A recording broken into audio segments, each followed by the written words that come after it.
ఈ రోజున మనం అమూల్యశ్రీ అని చెప్పేసి 17 సంవత్సరాల మైనర్ బాలిక మీద మన సింగరేణి కాలనీలో ఒకటి సంఘటన జరిగింది. దాని మీద ఏంటంటే ఇక అందరం వచ్చాము ఇక్కడికి. అనుకున్నట్టుగా అందరిని ఇంకా అరెస్ట్ చేయలేదు. అదేవిధంగా ఆ పిల్లకి ఒక 2 సంవత్సరాల నుంచి ఇష్యూ చాలా పెద్దగా అన్నమాట. ఆ పాపది ఎట్లా అంటే బయటికి వెళ్ళినా, ఇంట్లోకి వచ్చినా, స్నానం చేస్తున్నా వీడియోలు తీసి మరీ టార్చర్ చేసిరు ఆ పాపని, అమూల్యశ్రీని. అట్లా టార్చర్ చేసినందుకు ఆ పిల్ల ఏం చేసిందంటే వేరే వాళ్ళకి చెప్పుకోలేక చేయలేక ఆ టార్చర్ భరించలేక ఉరిపెట్టుకుని చచ్చిపోయింది. 17 సంవత్సరాల మైనర్ బాలిక. ఈ ఇష్యూ ఏమైనా ఒక 2 సంవత్సరాల నుంచి పోలీసులకు కూడా తెలుసు. పోలీసు పరిధిలో కూడా కరెక్ట్ దీన్ని చర్యలు తీసుకోకపోవడం వల్లనే ఆ పాప ప్రాణం కోల్పోయిందని చెప్పుకోవచ్చు. కనుక దానివల్ల ఇంకా కొంతమందిని అరెస్టు చేసేది ఉంది.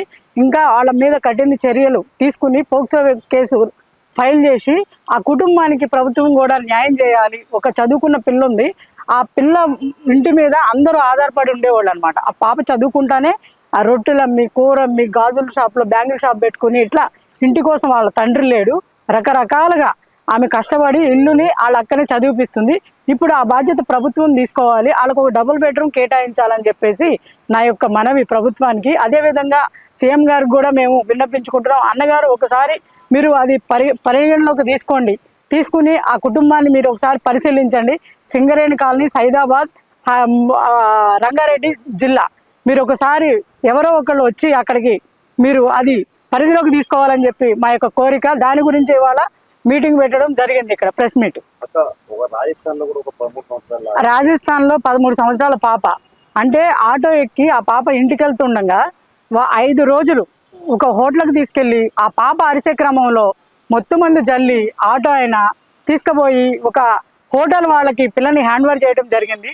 అక్కడి నుంచి వీళ్ళ తల్లిదండ్రులు ఇంటికి రావట్లేదని చెప్పి తపన పడిపోయి పిల్లకి చుట్టాలందరికీ ఫోన్ చేసి పోలీస్ స్టేషన్కి వెళ్ళి కంప్లైంట్ ఇవ్వగా 5 రోజుల తర్వాత పోలీసులకి పలానా దగ్గర ఉందని ఇన్ఫర్మేషన్ రావడంతో వెంటనే ఆ పిల్లని తీసుకుని వచ్చి తల్లిదండ్రులు హాస్పిటల్కి తీసుకెళ్లే లోపు 32 మంది, దాదాపు 30 మంది పైగా ఆ పిల్లని చిత్రహింసలు పెట్టి ఎట్లా అంటే ఇక నా నోటితో చెప్పలేము.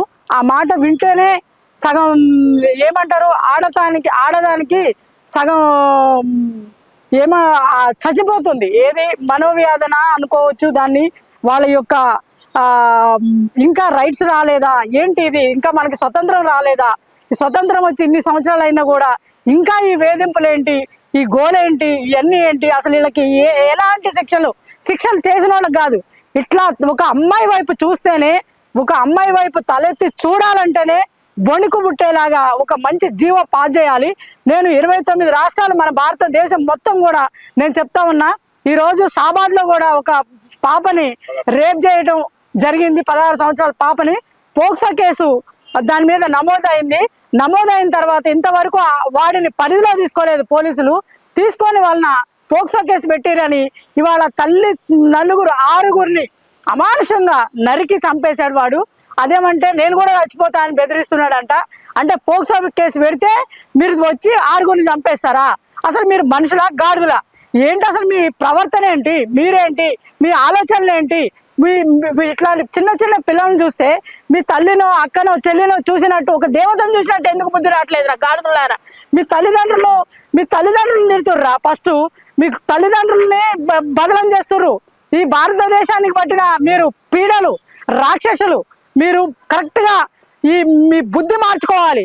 నేను ఈ దేశంలో ఉన్న ప్రతి ఒక్క సీఎం గారికి నేను చెప్తా ఉన్నా, మీరు ఒక్కడే చేయాలి. మీరు రేపొద్దున భావి భారత్ తరాలు మంచిగా ఉండాలంటే ఫస్ట్ గంజాయి డ్రగ్స్ బంద్ చేయండి. అదేవిధంగా ఆడపిల్లని చూసిన వెంటనే వాడికి షూట్ చేసేయండి. షూట్ చేస్తే ఇంకొకరికి ఇట్లా జరగదు. మీరు ఇది అమలు చేయాలని చెప్పి మేము కొన్ని సంవత్సరాలుగా పోరాడుతున్నాం. రోజుకి ఇంకా గంజాయి మత్తు పదార్థాలు ఎక్కువైతున్నాయి. ఈ మత్తు పదార్థాలకు బానిసలయ్యి పిల్లలు ఇట్లా ఆడవాళ్ళని ఈ రకంగా చేస్తున్నారు. మనుషులు ఎవరు కూడా ఇట్లా చెయ్యరన్నా. ఎందుకంటే మనుషులు చేయాలంటే వాళ్ళకి ఈ డ్రగ్స్ ఉన్న మాయలో పడిపోయి ఇట్లా వేరే రకంగా పిల్లల్ని పాడు చేయడానికి కారణం అవుతున్నారు. మీరు ఫస్ట్ డ్రగ్స్ బంద్ చేయాలి. డ్రగ్స్ బంద్ చేస్తేనే, ఇది ఒక గంజాయి బంద్ చేస్తేనే ఫస్ట్ దీనికి ఒక శాశ్వతమైన పరిష్కారం. నేను ప్రభుత్వానికి సవాల్ విసురుతున్నా. ఇది ఇలాంటి మళ్ళీ ఘటనలు జరగకుండా అంటే ప్రభుత్వాలు అసలు ఎలాంటి చర్యలు తీసుకోవాలి, కఠినమైన చర్యలు? ఇప్పుడు దుబాయ్ లో ఉంది, అమ్మాయిలు ఇంకా చూస్తారా? దుబాయ్ లో అమ్మాయిలు ఇంకా చూస్తారా? అమ్మాయిలు ఇంకా చూడాలంటే వచ్చబడుతుంది వాడికి, వెంటనే షూట్ చేస్తాడు. కాబట్టి అలాంటిది ఒకటి అర్జెంట్ గా తీసుకురావాలి. మన ఏమంటారు, మన భారతదేశంలో దుబాయ్ లో ఏదైతే జరుగుతుందో అది ప్రవేశపెట్టండి. లేకపోతే గనక వచ్చే 5 సంవత్సరాల లోపు 10 సంవత్సరాలు దాటి 20 సంవత్సరాల పిల్లలు ఎవరు బతకరు. ఇదే విధంగా ముందంజలో ఏమున్నాయంటే రేపులే ఉంటాయి మన భారతదేశంలో. ఇలాంటి సంఘటనలు జరిగినప్పుడు లేదంటే కొంతమంది బయటకు వచ్చి మాట్లాడతారు, మరి ఎందుకు పెద్ద పెద్ద నాయకులు లేని సంఘాలు, ప్రజా సంఘాల నాయకులు కానీ ఎందుకు రావట్లేదు? ఎక్కువ మీరే ఈ మధ్య ఇష్యూలో కనపడుతున్నారు. ఇప్పుడు ప్రజా సంఘ నాయకులు అంటే వీళ్ళేమో ప్రజల కోసం పోరాడేవాళ్ళు, వాళ్ళేమో పదవుల కోసం పోరాడేవాళ్ళు. పదవులైనా మీకు కావాల్సింది, నేను గతంలో కూడా చెప్పిన, మీరు ఏ దీంట్లో ఉన్నా కూడా ఏంటి, ఒక బీఆర్ఎస్ కానివ్వండి, కాంగ్రెస్ కానివ్వండి, బీజేపీ కానివ్వండి, ఇతర పార్టీల గురించి కానివ్వండి, ఎంతసేపు మీరు అవినీతులు చేశారు, అవి చేశారు, ఈ చేశారు, ఇట్లా చేసిరు, అట్లా చేసిరు, ఆ దందాలు చేశారు, ఈ దందాలు చేశారు అనుకోవటమే తప్ప అసలు ఆడపిల్లలు ఏమైపోతుర్రు, మగపిల్లలు ఏమైపోతుర్రు అని చెప్పండి. ఇవాళ మగపిల్లలు కూడా ఆ దారి దొక్కుతుర్రు అంటే కేవలం గంజాయి బార్ షాపులు, బీర్ షాపులు బంద్ చేయాలి. బంద్ చేసిన రోజునే మా భారతదేశంలో మా పౌరులకి మంచి భవిష్యత్తుని ఇచ్చిన వాళ్ళు. తెలంగాణ రాష్ట్రంలో ఈ మధ్యన మైనర్ల మీద ఎక్కువ అగాత్యాలు జరుగుతున్నాయి, ఎక్కువ అత్యాచారాలు జరుగుతున్నాయి. ప్రభుత్వానికి రేవంత్ రెడ్డి గారు మీరు ఏం చెప్పాల్సి, ఏం చేంజ్ అవ్వాలి? చేంజ్ ఫస్ట్ మీరు ఇచ్చిన 6 గ్యారెంటీల్లో కూడా ఇంకా 2 గ్యారెంటీలు స్కూటీలు అని ఇవన్నీ ఉండిపోయినాయి. ఇవన్నీ పక్కన పెడితే పిల్లల భవిష్యత్తు ఆలోచించండి. ఫస్ట్ ఏవైతే ప్రైవేట్ స్కూళ్ళు ఉన్నాయో ఆ స్కూల్ బంద్ చేసి గవర్నమెంట్ స్కూల్ మళ్ళీ విధంగా చూడండి. ఈ డ్రగ్స్ ని బంద్ చేయండి. ఆడపిల్లల మీద ఏదైనా అగత్యాలు జరిగితే వెంటనే దుబాయ్ లో ఉన్న చట్టం అమలు చేయాలి, ఎన్కౌంటర్ చేయాలి. చేస్తేనే వచ్చే మళ్ళీ జనరేషన్ కి పిల్లలు మిగులుతారు. లేదంటే మాత్రం మొత్తం ఇదే రకంగా దారి తప్పి అగాయిత్యాలతోని పిల్లల ప్రాణాలు ఏమంటారు, ఆడపిల్లలు చచ్చిపోతారు, మగ పిల్లలు జైలు పాలవుతారు. ఇది తప్ప రెండోది లేదు. అమూల్యశ్రీ గురించి చెప్పాలంటే 17 సంవత్సరాల పాప, చాలా యాక్టివ్ ఉంది, యూట్యూబర్, మంచి భవిష్యత్తు గల పాప. ఉరేసుకుని ఆ పిల్ల పెట్టిన టార్చర్ కి చచ్చిపోయింది. అర్జెంట్ గా కుటుంబాన్ని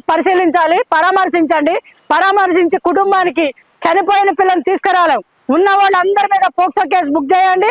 ఆ కుటుంబాన్ని మీరు ఒకసారి వచ్చి ఎవరైనా మీరే రావాల్సిన అవసరం లేదు, మన వాళ్ళు చాలా మంది ఉన్నారు, పంపించి ఆ కుటుంబానికి మీరు న్యాయం చేయాలి. మా డిమాండ్ ఒకటే, ఒక డబుల్ బెడ్రూమ్ ఇవ్వండి.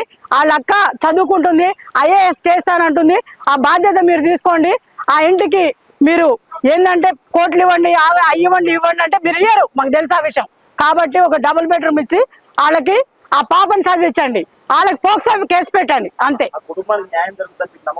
100% జరుగుతుంది. ఇది రేవంత్ రెడ్డి గారి మీదే ఉంది ఇష్యూ. జరగకపోతే రేవంత్ రెడ్డి గారు తప్పే.